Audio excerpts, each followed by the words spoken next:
राम वृक्ष वेनीपुरी की रचना मंगर का सारांश के रूप में अध्ययन करेंगे। प्रस्तुत पाठ गद्य जीवंत से उद्धृत है। इसके रचनाकार राम वृक्ष बेनीपुरी। कहानी का नाम मंगर है, जो राम वृक्ष बेनीपुरी का हलवाहा था। श्री राम वृक्ष बेनीपुरी का जन्म बेनीपुर ग्राम में 1902 ईस्वी में हुआ। इनके पिता एक साधारण किसान थे। बेनीपुरी जी के बचपन में ही माता पिता का देहांत हो गया। भारत भर में आज जितने स्केचों की धूम है और कुल मिलाकर देखिए तो सभी बेनीपुरी एक ही बेनीपुरी के विभिन्न पहलू हैं, मगर सब के सब आकर्षक, सब के सब आबादार वास्तव में बेनीपुरी जी कलम के जादूगर, जिनका देहांत 1968 को हुआ। अब हम कहानी की ओर चलते हैं। मंगर बेनीपुरी जी का हलवाहा था। वह कमर में वस्त्र के नाम पर केवल भगवा भर पहनता था। वह अपने काम में बड़ा ही दक्ष और कुशल था। लेखक के बाबा और चाचा उसे बहुत मानते थे। मंगर अभावग्रस्त पर उसमें स्वाभिमान कूट कूट कर भरा था। क्या मजाल कि कोई उसे खरी खोटी सुना दे। मंगर अपने काम में डटा रहता, इसीलिए उसे अन्य मजदूरों से विशेष और अच्छी रोजी मिलती। वह लेखक को बहुत ही मानता था। कई बार लेखक उसके कंधे पर चढ़ा था।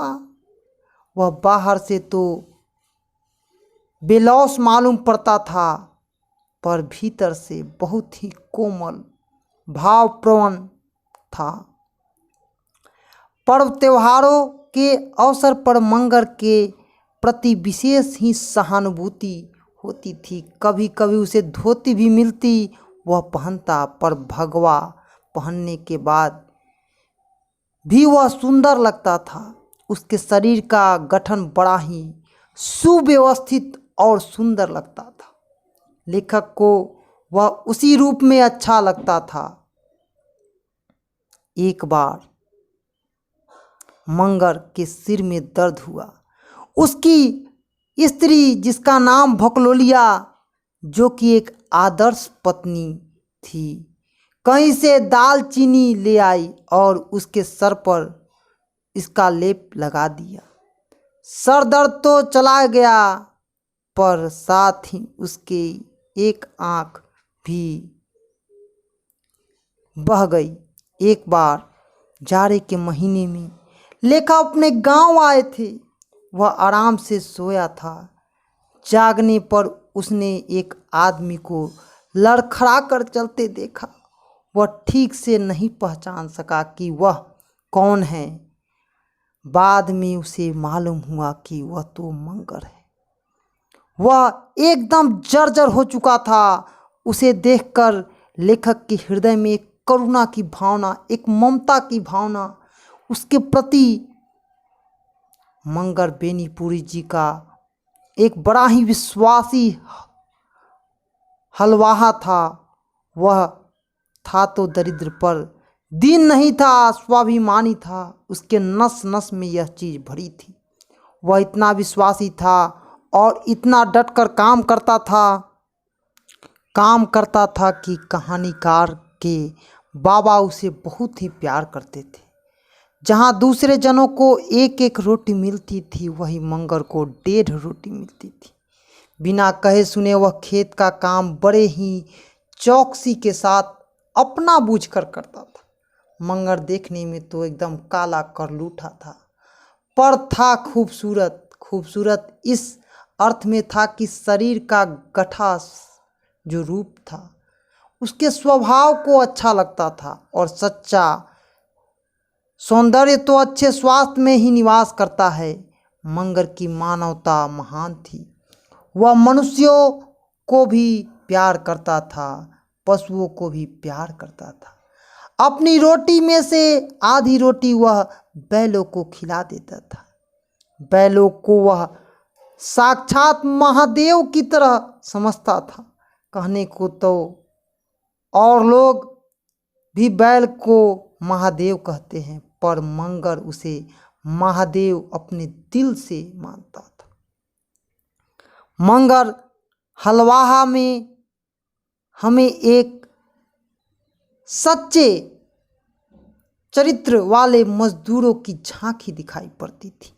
यह सही है कि वह विद्वान नहीं था, आधुनिक सभ्यता का रंग उस पर नहीं चढ़ पाया, पर उसे जो गुण हैं वे हमारे भारतीय ग्रामीणों के गुण हैं, हमारी मानवता के गुण हैं।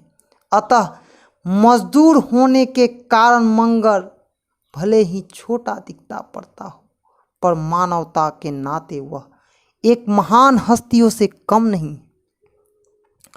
रामवृक्ष बेनीपुरी जनता के कलाकार थे। उनका विश्वास था कि भारत का जीवन गांवों में बसता है। अगर साहित्य जीवन का चित्रण है तो उसे संपूर्ण जीवन का चित्र उपस्थित होना चाहिए।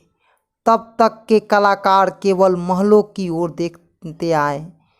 बेनीपुरी जी ने झोपड़ी की ओर ध्यान आकृष्ट किया। तब तक जिन पात्रों की अवहेलना की जाती थी, बेनीपुरी जी ने उनका उद्धार किया। ऐसे पात्रों में मंगल भी वह एक साधारण हलवाहा है। उसे कौन जानता है, पर क्या हलवाहा एक आदमी नहीं है? उसके जीवन में रंगीन नहीं है। अपने सपने चढ़ाव उतार, आशा निराशा, हर्ष विषाद व्याप्त है। बेकली और त्याग है, तपस्या है, संवेदना है, साहित्य है। इन भावों की अवहेलना कैसे कर सकते हैं? यह जो कहानी है, इसमें सच्चे मजदूर की, एक वफादार मजदूर की कहानी के माध्यम से गांव के चरित्र चित्रण को अपने शब्दों और वाणों में रामवृक्ष बेनीपुरी ने बड़े ही सजगता के साथ प्रस्तुत किया है। और पाठ का भी नाम रखा है मंगर, जो कि एक हलवाहा है। यह कहानी हमारे भारत के उन किसानों के है जो अपने काम के प्रति वफादार हैं। यह वीडियो आप न्यू एजुकेशन पॉइंट की तरफ से देख रहे थे। जय हिंद, जय भारत।